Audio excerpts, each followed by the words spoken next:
Evangelho segundo escreveu o evangelista São Mateus, capítulo de número 25, verso 1 até o verso 13.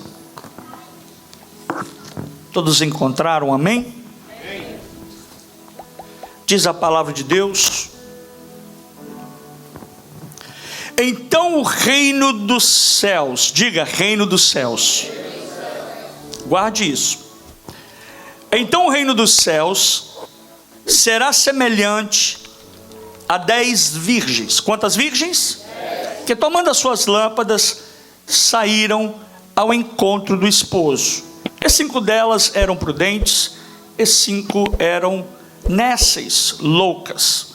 As loucas, tomando as suas lâmpadas, não levaram azeite consigo, mas as prudentes levaram azeite em suas vasilhas com as suas lâmpadas. E tardando o noivo, o que aconteceu? O noivo tardou, tosquenejaram todas e adormeceram. Mas à meia-noite ouviu-se um clamor: aí vem o esposo, saí-lhe ao encontro. Então todas aquelas virgens se levantaram e prepararam as suas lâmpadas. E as loucas disseram às prudentes: dai-nos do vosso azeite, porque as nossas lâmpadas se apagam. Mas as prudentes responderam dizendo: não seja caso que nos falte a nós e a vós. Ide antes aos que vendem e comprai-o para vós. E tendo elas ido comprá-lo, chegou o esposo, e as que estavam preparadas entraram com ele para as bodas, e fechou-se a porta. E depois chegaram também as outras virgens, dizendo: Senhor, Senhor, abre-nos a porta. E ele respondendo disse: em verdade vos digo que não vos conheço. Verso 13: vigiai, pois, porque não sabeis o dia e nem a hora em que o Filho do Homem há de vir. Amém? Tome o seu assento, por gentileza. Meus amados, meus queridos irmãos, essa é uma das tantas ou de tantas passagens bíblicas que muitas vezes não são bem compreendidas assim. Por quê? Porque esse é um daqueles textos que se ouve pregar várias vezes. Eu, por exemplo, já preguei, perdi a conta de quantas vezes preguei sobre este texto. Essa é uma daquelas passagens que se ouvem pregar inúmeras vezes. Você que já vem à igreja há muitos anos, você perdeu a conta de quantas vezes você ouviu essa mensagem ser pregada. E de cada vez que esta mensagem ela é pregada, ou de várias formas, ou cada forma que ela é pregada, são utilizadas alegorias. E infelizmente, eu quero aqui acentuar isso, infelizmente algumas alegorias, algumas aplicações são fora do contexto, são interpretações equivocadas do contexto bíblico, e aí se erram o contexto bíblico, não consegue acompanhar o contexto histórico.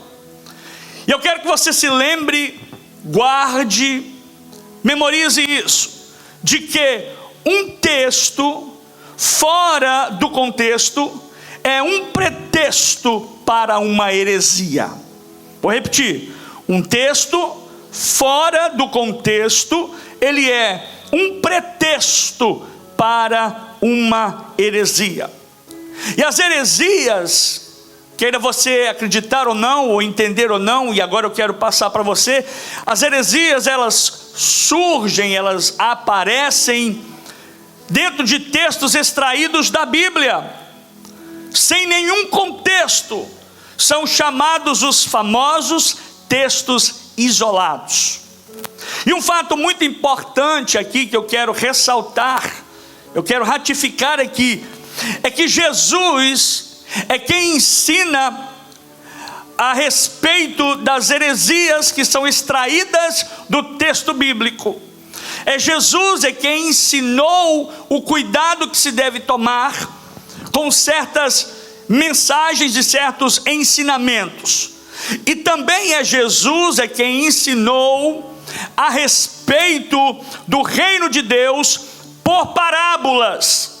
Jesus tinha o costume, o hábito de pregar, de ensinar através de parábolas. E ele começa a dizer que o reino dos céus, ou o reino de Deus, porque reino dos céus aqui e reino de Deus é a mesma coisa, será semelhante ou é semelhante a 10 virgens. Quantas virgens? 10 virgens que, tomando as suas lâmpadas, saíram para encontrar-se com o noivo. Preste atenção, Jesus fala que o reino de Deus, o reino dos céus, ele faz uma comparação e diz: olha, o reino dos céus, o reino de Deus, ele é semelhante a 10 moças virgens que, tomando as suas lâmpadas, saíram ao encontro de quem? De quem? Do noivo. E aqui é importante eu falar isso para vocês, de que no tempo de Jesus, na época de Jesus, no contexto que Jesus vivia, haviam 3 estágios. Quantos estágios? 3 estágios no processo do matrimônio, ou seja, 3 estágios para acontecer o processo matrimonial, ou o processo do casamento. Primeiro estágio, preste atenção, o primeiro estágio é que é o momento quando havia um compromisso. Diga comigo, compromisso. Acontecia um compromisso estabelecido, ou seja, uma espécie de contrato que era estabelecido, um contrato formal com os pais da noiva. O noivo vinha, e os casamentos da época dos tempos bíblicos eram casamentos arranjados, preparados, era um acordo que se fazia entre as famílias. Então era feito um contrato formal com os pais da noiva. O que acontecia nesse primeiro estágio? O jovem vinha até os pais da noiva e fazia uma espécie de contrato. Eles faziam uma espécie de acordo, uma aliança com os pais, dizendo que queria aquele moço. A família do moço e o moço vinham até a família da moça e diziam que eles queriam, ou o moço queria se casar com ela.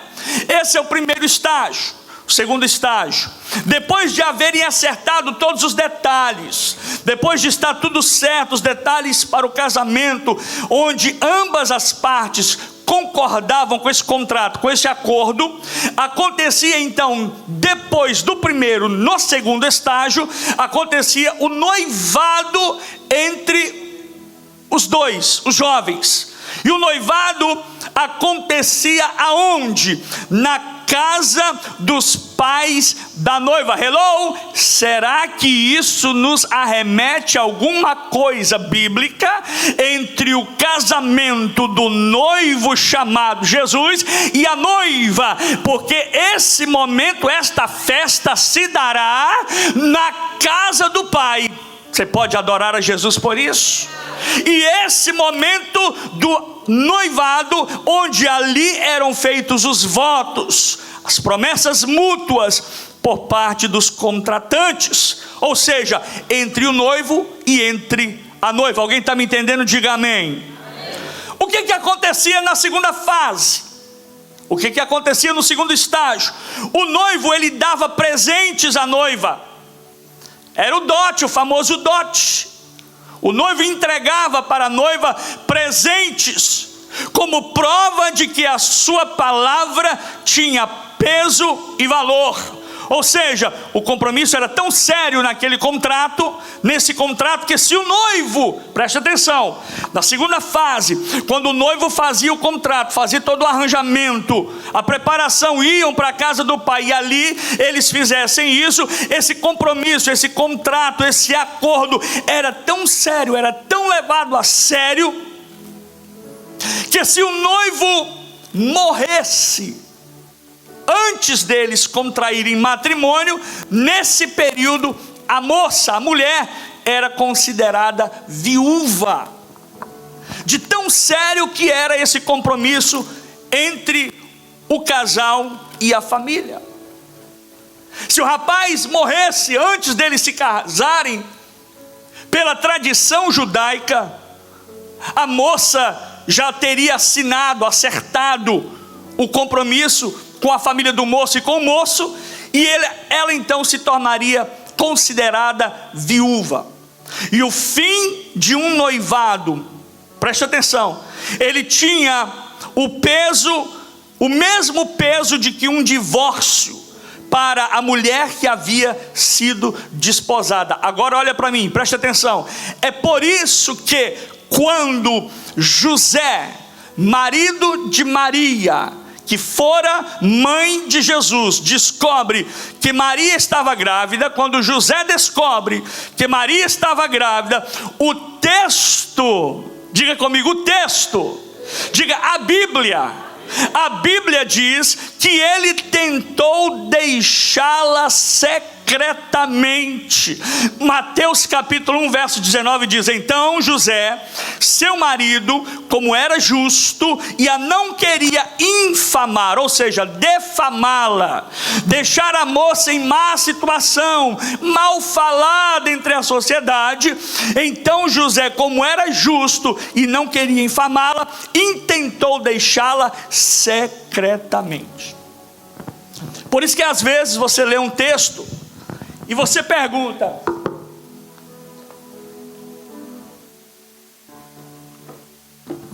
por que é que o personagem bíblico fez isso? E aqui está uma explicação.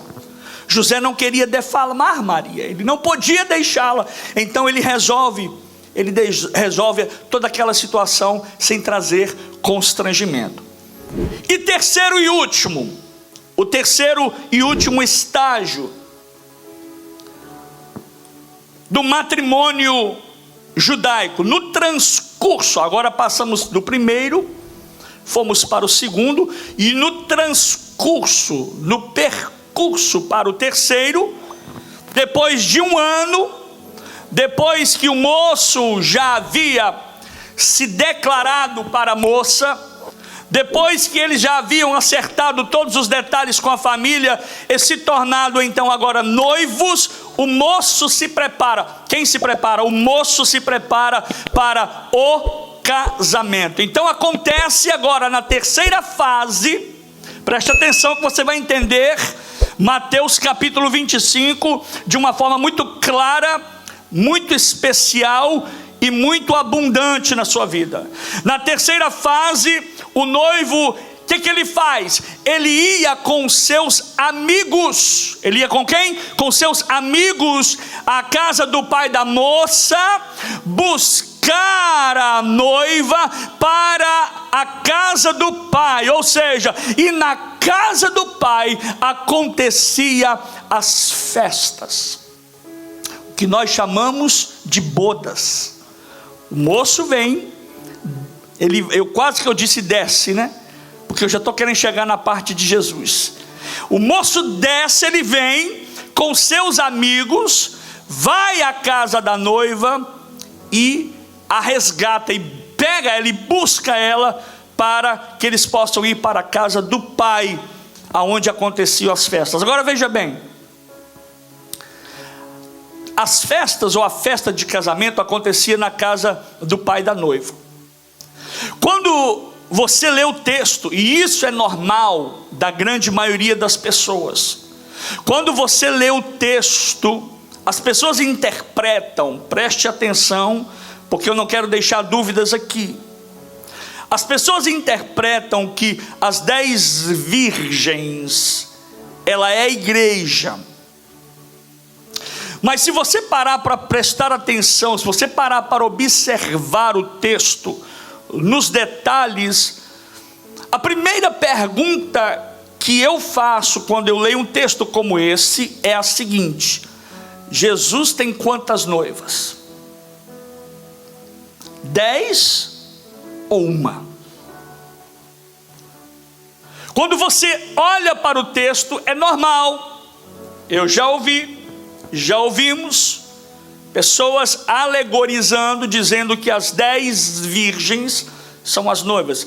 Isso pode até ser normal no contexto histórico e cultural da época e de quem estamos falando, pois os homens, na época de Jesus, dos tempos bíblicos, tinham o costume de ter mais de uma esposa. Porém, não é o caso do noivo. O noivo tem apenas uma noiva. Vou repetir: o noivo tem uma noiva. Observe comigo isso. A maioria dos exegetas que eu li, que eu estudei, que eu procurei saber, nenhum deles disse que aquelas 10 virgens eram a noiva. Na verdade, a palavra noiva, se você olhar aí no texto, nem aí no texto ela aparece. Aparece apenas a palavra noivo. Agora, ouça-me, entenda. Aquelas 10 virgens, e eu vou dizer para você, pastor, quem é essas 10 virgens então? Fácil de se entender. É porque às vezes nós passamos de rápido, de pronto no texto, sem prestar atenção. Porém, aquelas 10 virgens são aquelas pessoas, no caso as 10 moças, amigas da noiva, que estão se preparando, porque elas estavam todas com uma candeia e com azeite, para esperar quem? O noivo. Então, em contrapartida, levando em consideração esta eminência, esta parte do texto, nós entendemos que essas 10 moças são aquelas que estão se preparando para a chegada do noivo, porque elas estão aguardando quem? A vinda do noivo. Você vai acompanhar comigo no texto, porque o texto vai dizer isso. Mas a noiva, ela não estava ali com aquelas 10 virgens. Por que, pastor, ela não estava ali? Porque a noiva, ela não está se preparando. A noiva, ela já está preparada para se encontrar e para estar com o noivo. Você pode observar que ao longo de algumas semanas estamos falando de que é importante tomar o cuidado de não se preparar, porque nesse percurso de preparação alguma coisa pode acontecer, dar errado e você ser pego de surpresa. É o que o texto está dizendo. Quem viver na expectativa de estar se preparando pode ser pego de surpresa. Eu quero que você olhe para o irmão que está do seu lado e diga para ele: cuidado. Diga para o seu irmão, diga: cuidado. Muito cuidado para você não ser pego de surpresa. Por que eu digo isso? Pastor, por que o senhor está dizendo isso? Porque se você observar, e agora você vai chegar em casa, você vai ler Mateus capítulo 25, uma vez, 2 vezes, 3 vezes, 4 vezes, vai comparar com a mensagem de hoje, que daqui a pouco, daqui a alguns dias, vai estar na internet. Se você observar a pessoa, quem é a pessoa central do texto? De quem é que o texto está dando ênfase? A pessoa central, a pessoa mais importante da parábola que Jesus estava contando, que Jesus contou, não é a noiva, mas sim o noivo. Jesus, contando para os discípulos, disse, vou repetir: o reino dos céus é semelhante a 10 virgens. Olha só, gente, Jesus é judeu, ele não é brasileiro. Jesus é judeu, não é cabo-verdiano. Jesus é judeu e ele está falando para judeus. Jesus entendia muito bem o costume daquele povo. Ele sabia com quem ele estava lidando. E ele estava dizendo que o reino de Deus é semelhante a 10 virgens que saíam ao encontro do noivo. O que isso significa, pastor? Isso significa que no dia do casamento judaico havia uma expectativa das damas olha o texto, havia uma expectativa das damas, porque geralmente as damas eram as amigas da noiva, e o texto vai dizer que elas ficavam com as suas lâmpadas do lado de fora, esperando, preparadas, e geralmente o casamento acontecia na hora da noite, por isso que elas ficavam ali, e acontecia tarde da noite. E por isso que elas ficavam ali com as suas lamparinas acesas na hora da noite. Agora, deixa eu, se você me permite, abrir um parêntese aqui para dizer para você que já deve estar pensando: e quem são? Pastor, você já falou que o texto ele é contundente no que diz respeito ao noivo. O Senhor disse que a noiva não está se preparando, mas ela está preparada. Então me responda: quem, pastor? Quem são as amigas da noiva? Olha, simbolicamente, essas amigas da noiva aqui do lado de fora, trazendo para o contexto, nosso contexto atual, são aquelas pessoas que são nossos amigos. Quem é a noiva do Cordeiro aqui? Levanta a mão, deixa eu ver. Eu só vi 1, 2, 3. Quem é a noiva do Cordeiro aqui? E você tem amigos, você tem amigas. Essas amigas, essas 10 moças no contexto aqui histórico e trazendo para os nossos dias, são os amigos da noiva, porque se eu sou noiva, automaticamente eu tenho relacionamento com pessoas, e essas pessoas são minhas amigas, meus amigos. Em outras palavras, são aquelas pessoas, trazendo para os nossos dias, que nós pregamos a palavra do Evangelho, conhecem a palavra da cruz, vêm à igreja, são até chamados de uma gíria, como amigos do Evangelho, ou seja, simpatizantes que querem seguir a Jesus, que vem na igreja, conhece a palavra, conhece a igreja, conhece o culto, conhece o pastor, conhece o Jesus, conhece a Bíblia, conhece a essência do Evangelho, que um dia você convidou ele para vir na igreja, mas nunca assumiram um compromisso sério com a palavra de Deus. E o texto vai dizer, por isso que eu digo que no verso 5, no texto diz que 5 elas foram nécias, 5 eram loucas. É ou não é o que eu estou dizendo?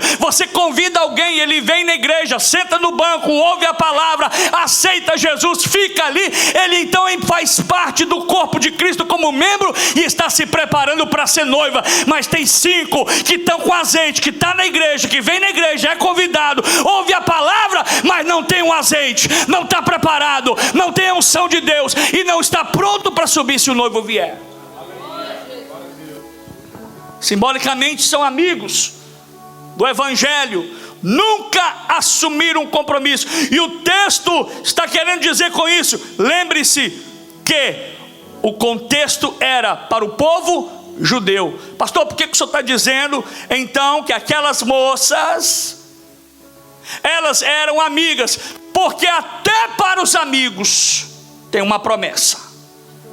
Até para aqueles que vêm na igreja tem uma promessa. Aonde está? Joel capítulo 2 verso 28. Ele diz, você conhece o texto? E há de ser que nos últimos dias, quando é? Nos últimos dias, derramarei do meu espírito sobre a igreja batista da fé.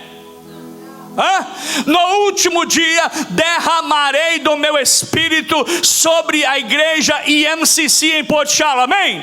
Não, no último dia derramarei do meu espírito sobre toda a carne, e os vossos filhos profetizarão. A promessa da unção, do derramar do espírito, não está circunscrito num grupo de pessoas, mas todo aquele que é amigo da noiva, todo aquele que ouve a palavra, todo aquele que vem à igreja, igreja e ouve a palavra, ele está recebendo um derramar do Espírito de Deus. Deixa eu abrir outro parêntese bem grande aqui. Por isso é importante a igreja não parar de pregar, por isso é importante a igreja não parar de evangelizar, por isso é importante que a igreja continue fazendo a obra. Por quê, pastor? Porque você é noiva e você está convidando alguém para vir no seu casamento, e quando ele vier, o Espírito descerá sobre até os convidados. Só que o texto é claro: 5 ouviram a palavra. Quantos não vieram na igreja por causa de um convite seu?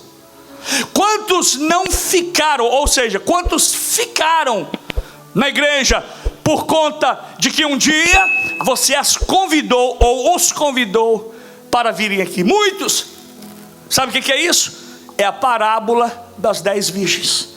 5 vieram, se tornaram amigos ou amigas. 5 vieram e entenderam que eles ou elas estavam recebendo algo do Senhor, do alto, que não é desse mundo, não é desse lugar.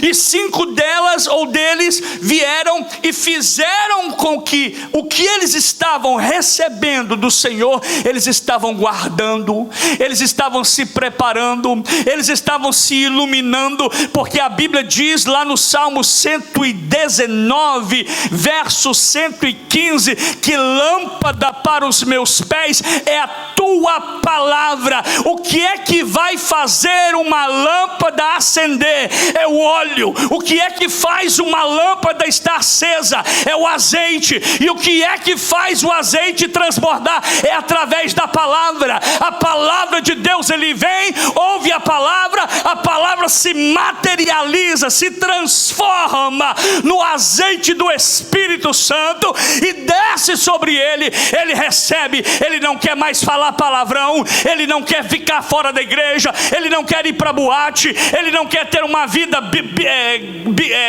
um casamento bígamo, ele não quer ter um relacionamento que não condiz com a palavra de Deus, porque ele recebe a verdade do Evangelho e a palavra de Deus, e o Espírito do Senhor acima de tudo está sobre ele. Quem é que convence o pecador, irmão? Quem é que convence o amigo da noiva? Quem é que convence a amiga da noiva? É o Espírito Santo. Que oxalá nesta noite esse Espírito venha sobre você e te dê força, porque ele está com a noiva, e a igreja diz: glória a Deus. E há de ser que nos últimos dias derramarei do meu Espírito. Azeite na Bíblia simboliza a pessoa do Espírito Santo. E aqui no texto de Mateus 25, umas tinham e outras deixaram de ter. Por quê? Porque acabou. Todo aquele que vem na igreja, ei, noiva, que você traz, que se torna sua amiga, que se torna seu amigo, quando ele vem, ele quer ter aquilo que você tem. Ele é impactado pela palavra, pelo culto, pelo congresso dos jovens, pelo congresso dos homens. Ele recebe de Deus e tem. Olha como Deus é bom. Até o ímpio ele dá a condição. Por que, pastor? O senhor está dizendo isso em base em quê? Porque até no recebimento do Espírito Santo, ao ouvir a palavra, e nós ouvimos isso muitas vezes esse final de semana, de que a fé vem pelo e o ouvir pela palavra. Então, quando ele vem ímpio, incrédulo, descrente, ao ouvir a palavra, que é símbolo do azeite, ele começa a receber azeite. E quem é que convence o homem? O Espírito Santo, através da palavra. Porque nem todos nasceram no lar evangélico, tiveram o privilégio, como alguns dos nossos jovens e adolescentes, crescer na casa de Deus, serem ensinados. E aí quando vem a igreja, eles ouvem a palavra, e o azeite do Espírito que está na palavra, porque a palavra de Deus, o Espírito Santo também é o símbolo da palavra, ele começa a transformar, ele vai convencendo o homem do pecado, da justiça e do juízo. Ou seja, todo aquele que tiver o Espírito Santo, esse será iluminado. O Espírito Santo vai iluminá-lo. O Espírito Santo vai tirar as escamas dos seus olhos, vai tirar as trevas do seu caminho. Ele vai começar a ver a luz, iluminado pelo poder do Espírito, para enxergar na escuridão. Porque no contexto do casamento, o noivo vinha à noite. Por isso, aquelas moças, 10 virgens, precisavam estar com suas lâmpadas acesas, para poder ver o noivo quando ele viesse. Deixa eu abrir um parêntese aqui. Muito cuidado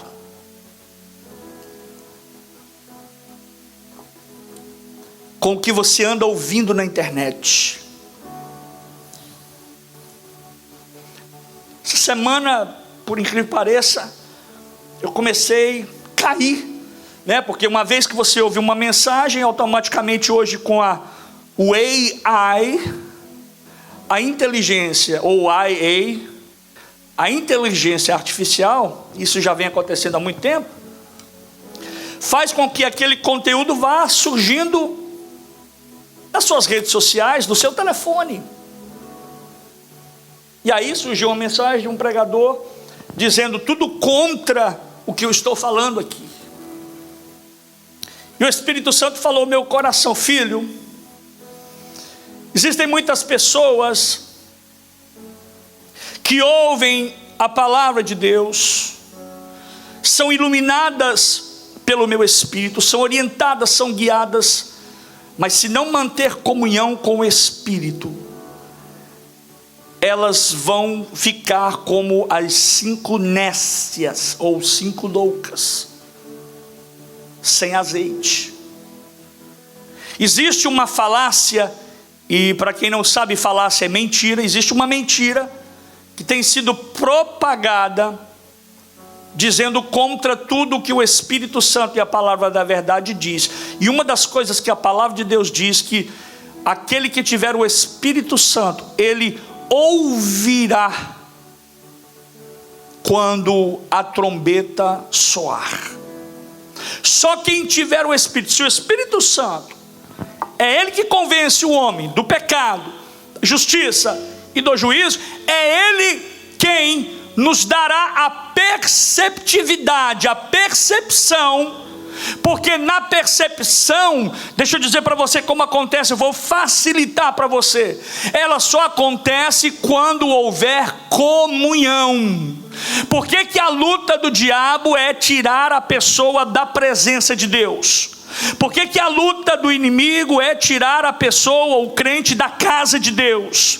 Porque na casa de Deus ele ouve a palavra de Deus. Se ele estava fraco, enfraquecido, esmorecido, ele vem para a casa de Deus, ele ouve a palavra de Deus, ele recebe ânimo, ele recebe orientação. Quantos não foram abençoados neste congresso de homens, porque Deus usou o homem de Deus, o profeta de Deus, o ministro do evangelho, para pregar com autoridade, trazer a palavra que revela, a palavra que conforta, a palavra que anima, a palavra que traz paz, a palavra que traz salvação. Mas se você ficar dentro de casa, você vai criar um distanciamento desta comunhão, e se você ficar distanciado, o seu combustível vai acabar. Mas quando você vem para Deus, vem para a casa de Deus, você ouve a palavra, você se anima, você se revigora, você ouve o Espírito Santo, e uma palavra, um louvor, uma canção, uma atitude, algo vai tocar no seu coração, e o Espírito Santo vai achar morada,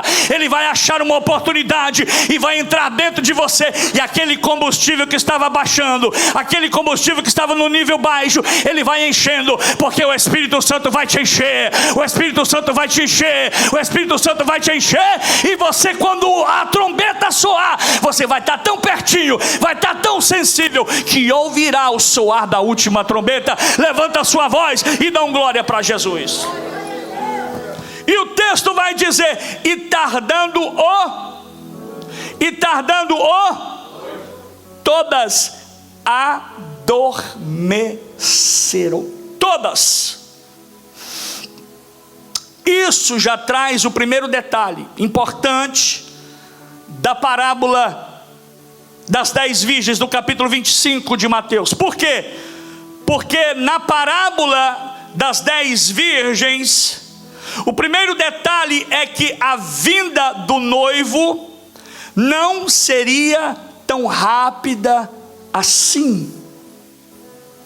Eles, os primeiros cristãos do primeiro século, ou da época de Jesus, aguardavam a vinda de Jesus, naquele tempo, porque muita gente já esperava uma parousia rápida.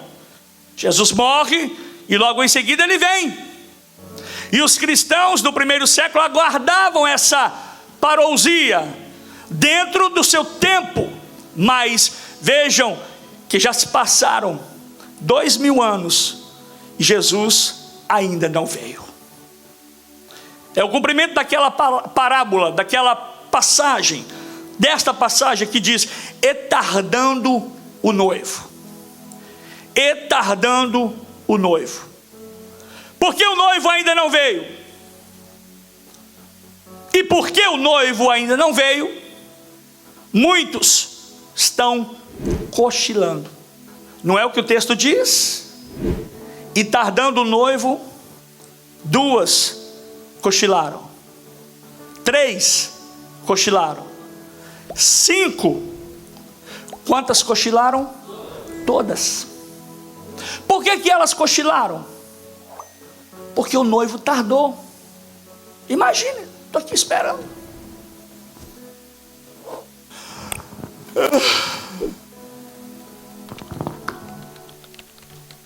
Nossa, que sono. Não vai vir mais não? E tardando o noivo, todas cochilaram. Porque o noivo não veio, muitos estão cochilando. Suas lâmpadas já estão no nível quase na reserva ou na reserva. O azeite quase apagando. E aonde não há azeite, aonde não há a presença do Espírito Santo, porque eu sou um vaso e Ele o oleiro, e nos prepara para sermos cheios do azeite que é o Espírito Santo. Onde não há a presença do azeite, pode haver a presença de qualquer outra coisa. Por que os jovens têm que buscar a presença de Deus constantemente? Para que estejam cheios. E eu disse os jovens, mas não é só os jovens, é todos nós. Se eu disser, olha, hoje eu vou parar de ler a Bíblia, se eu disser hoje eu vou parar de orar, se eu disser hoje eu não vou ter comunhão mais com Ele, eu não quero mais fazer a minha rotineira, o meu rotineiro processo de abastecimento espiritual. Dirija com o seu carro, não sei quanto de combustível o seu carro pode lhe dar a proporção de ser usado, 1 semana, 2 semanas, 3 semanas. Dirija com o seu carro o tempo que não tiver mais combustível, e não encha o seu carro de combustível. O que vai fazer? O que vai acontecer? Você vai parar na metade ou no caminho. É o que acontece com muita gente. Por que o crente para? Porque ele está sem combustível. É o cumprimento dessa palavra. Tardando o noivo, todas cochilaram. Ou seja, estão adormecidos com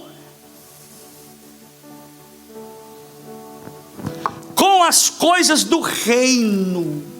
Lembre-se, eu fui bem enfático no início, quando eu disse para vocês, Jesus fez a comparação do texto inicial. Como é que ele diz? Então o reino dos céus. Pessoas adormecidas, elas não estão adormecidas com o seu trabalho. Eles estão na ativa o tempo todo. Pessoas não estão adormecidas com o seu time preferido. Pessoas não estão adormecidas com o seu compromisso diário com A ou com B, com seus clientes. Pessoas não estão adormecidas com as coisas deste mundo. Elas estão adormecidas com as coisas do reino. Pararam de ficar com aquela expectativa, não aguardam mais pelo noivo. Já dizem alguns: por que a igreja? É besteira. Eu oro aqui em casa mesmo, eu busco aqui mesmo, eu ouço mensagens aqui mesmo, e por aqui mesmo eu vou ficando. Por que orar? Por que jejuar? Por que manter-me limpo? Por que ter comunhão? Por que ir lá? Por que manter-se puro, separado para Deus, se Ele está tardando? Agora ouça-me isso. O escopo central desta parábola, ou seja, o cerne da mensagem dessa parábola de Jesus, em Mateus capítulo 25, é a preparação. O texto diz: porque houve um grande grito, aí vem o noivo. Isso implica de que Jesus virá à noite. O termo de noite quer dizer numa hora em que ninguém esperava. Exemplo: alguém aqui porventura aguarda uma visita na sua casa a altas horas da noite? Você saiu daqui hoje, num caso isolado, separado, uma eventualidade, tudo bem. Mas na grande maioria, alguém vai para casa hoje depois do culto: vou para casa porque fulano vai. Não. A ideia é de que o termo noite quer dizer numa hora em que ninguém esperava. Então o sentido é: o noivo virá. Tem pessoas que acham que por demorar o noivo não virá, mas ele virá sim, com certeza. E é preciso estar preparado. A noiva não se prepara, ela está preparada na sua recâmara, e as suas amigas estão com as suas lamparinas acesas com azeite. A mensagem central de Mateus não é a noiva. Eu volto a repetir: a mensagem central de Mateus é o noivo. E quando ele vier, se você é noiva, você deve estar preparada. Por isso o termo central, o escopo da mensagem é a sua vida com Deus. Precisamos ter o azeite. O azeite, eu já disse, é a combustão, é o combustível do Espírito Santo. Porque muitos estão fracos e doentes, como Paulo disse, porque o azeite ou está acabando ou já acabou. Um detalhe importante para a gente acabar: pastor, o senhor diz com tanta certeza que Jesus voltará, porque como o noivo na parábola de Mateus capítulo 25, eu digo isso porque em Apocalipse, uma das mais provas de que ele estabeleceu o seu contrato com a noiva, porque a noiva já está pronta, a noiva não está em preparação, é que em Apocalipse, Jesus disse, capítulo 20, que a noiva, ela está ataviada. Quando a noiva está ataviada, ele está dizendo: pode tocar, porque ela vai entrar. Pode tocar a marcha nupcial, porque a noiva já vai entrar pelo corredor. Por quê? Porque ela está ataviada. Segundo, como é que eu sei que Jesus vai voltar? Como na cultura judaica, o noivo já presenteou a noiva. A noiva já está pronta e a noiva já foi presenteada. O dote foi dado. Qual é? A noiva ele a presenteou com os dons espirituais. Todos aqueles que são noiva do Cordeiro, noiva de Jesus, ele tem pelo menos um jeito, um presente, um dote, e pela palavra de Deus, Jesus já presenteou a noiva do Cordeiro com dons espirituais. Pastor, quais são eles? Palavra da sabedoria, palavra de conhecimento, palavra de fé, dom de cura, operação de milagres, profecia, discernimento do Espírito, de espíritos, variedade de línguas e interpretação de línguas. Eu estou pregando aqui nesta noite para uma noiva que já está ataviada e que já recebeu o seu presente, já recebeu o seu dote, já recebeu o dom do Espírito, e ela continuará pronta até que o noivo volte. Fica de pé comigo, eu quero orar por você. Pastor, como eu sei que Jesus vai voltar? Porque Jesus já nos presenteou. E por fim, Ele vai voltar sim, meu irmão. Acredite quem quiser, quer acreditar ou não, eu estou aguardando a volta iminente do noivo amado. Quando? Diga! Só pra ter que eu vou abrir pra você entrar. Oh, só pra ter que eu vou abrir pra você entrar. Só quem colocou as suas vestes, diga: eu já coloquei as minhas vestes. Estou só. Se você colocou, levanta a sua mão e agora diga: ora vem, Senhor Jesus. Maranata, Maranata, ora vem, Senhor Jesus. E quando Ele vier, Ele terá fogo nos seus olhos, Ele terá uma espada desembainhada como de fogo, e na sua coxa estará estampado em letras garrafais que Ele é o Rei dos Reis e Senhor dos Senhores. Levanta a sua voz, feche os seus olhos, eu vou orar por você nessa hora.